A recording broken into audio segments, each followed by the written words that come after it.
Benvolgudes i benvolguts conciutadans. Totes les propostes de diàleg adreçades a l'estat espanyol han tingut la mateixa resposta, o el silenci o la repressió.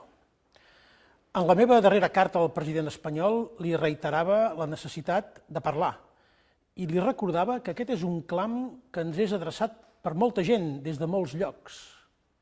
Avui, el Consell de Ministres s'ha encarregat de donar un veritable cop de porta a aquest clam i a aquesta petició i anuncia un seguit de mesures i de cessaments que directament representen la liquidació del nostre autogovern i de la voluntat democràtica dels catalans. Allò que els catalans vam decidir a les urnes, el govern espanyol ho anul·la als despatxos. D'aquesta manera, el govern espanyol, amb el suport del Partit Socialista i de Ciudadanos, ha emprès el pitjor atac a les institucions i al poble de Catalunya des dels decrets del dictador militar Francisco Franco abolint la Generalitat de Catalunya.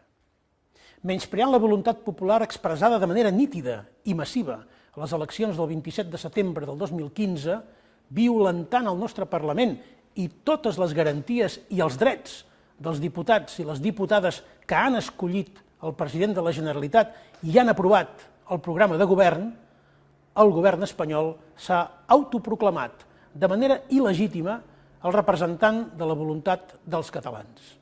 Sense passar per les urnes, amb un suport escàs i en contra de la voluntat de la majoria, el govern de Mariano Rajoy vol nomenar un directori perquè teledirigeixi des de Madrid la vida de Catalunya.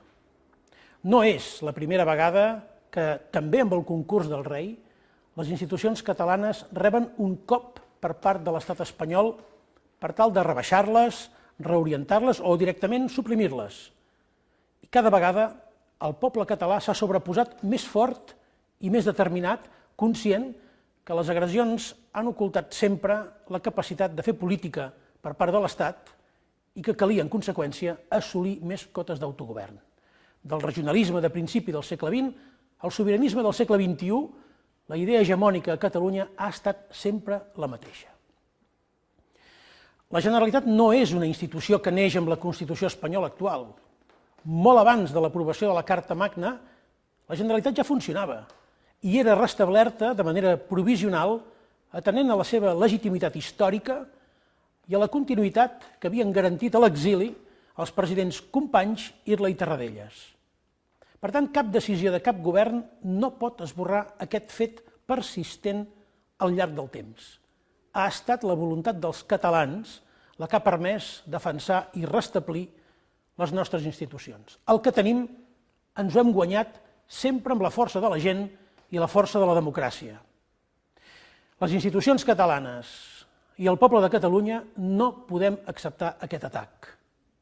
La humiliació que pretén el govern espanyol fent-se tutor de tota la vida pública catalana, des del govern fins als mitjans de comunicació públics, és incompatible amb una actitud democràtica i se situa fora de l'estat de dret, perquè imposar una forma de govern no escollida pels ciutadans i sense una majoria parlamentària que l'avali és incompatible amb l'estat de dret, com ho és actuar impunament amb violència contra ciutadans pacífics, usar codis penals antics per mantenir a la presó dues persones de pau que no han comès cap crim i perseguir idees i mitjans de comunicació o estimular de manera irresponsable la inestabilitat econòmica, o com ho va ser la també gravíssima irresponsabilitat del Partit Popular amb l'avui president Mariano Rajoy com a cabdill d'una infame recollida de firmes contra Catalunya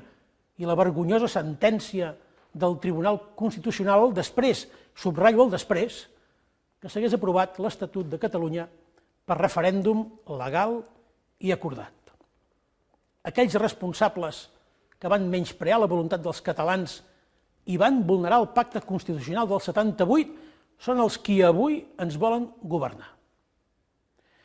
Soc conscient, per tant, de l'amenaça que pesa sobre tot el poble de Catalunya si l'Estat perpetra el seu propòsit liquidador.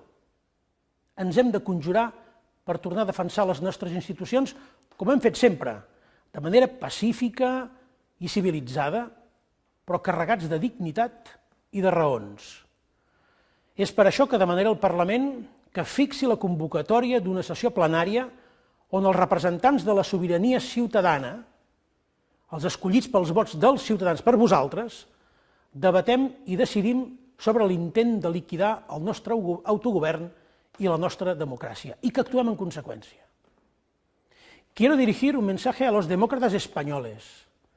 Lo que se está haciendo con Cataluña es directamente un ataque a la democracia que abre la puerta a otros abusos de la misma índole en cualquier parte, no solo en Cataluña.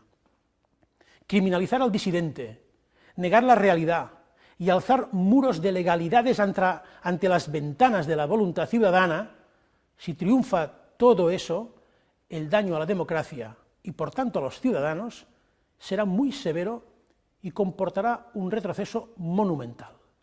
No debemos permitir que eso ocurra. I want to address a message to Europe, not only to its political leaders, but also and especially to all European citizens, our brothers and sisters with whom we share the European citizenship. If European foundational values are at risk in Catalonia, they will also be at risk in Europe. Democratically deciding the future of a nation is not a crime. This goes against foundations that unite European citizens through their diversity. Catalonia is an ancient European nation. It's core to the European values.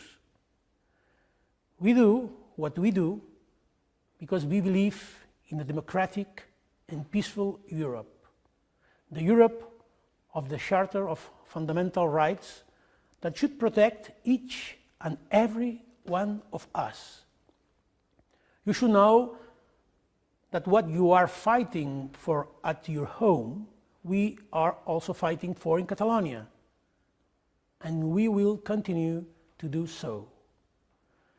Senyores i senyors, benvolguts conciutadans, benvolgudes conciutadans, visca Catalunya.